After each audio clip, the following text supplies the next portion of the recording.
everybody, welcome to another Prepping Adventures video. Just a quick one. We're down at Burnham On Sea heading towards Brean. It's not pouring with rain, it's not blowing a gale, so it's an opportunity for the first time this year to put this drone in the air. So that's what we're going to do. We've already flown around this lighthouse before with our old drone. First time with this one, so let's see what footage we get.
So that's the footage from the drone going over the lighthouse. We've just done that. We're now going to head on down the beach and then off into the dunes, and we might get some more footage with the drone if we're lucky.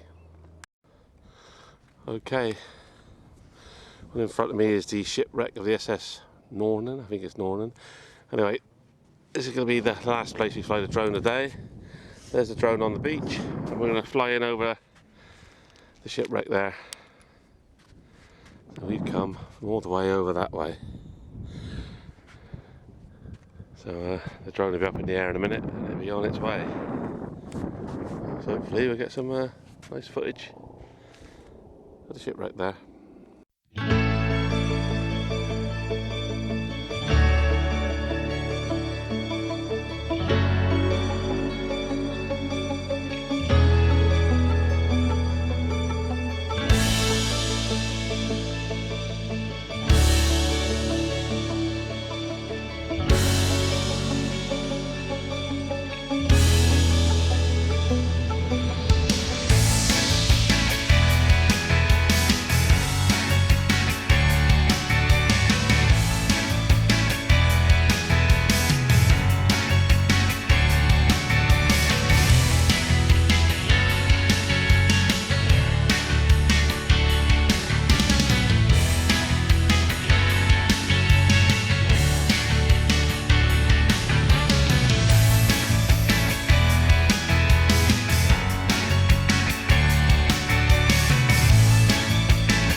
So that's all for this film. So thanks for watching, and I'll catch you in the next one.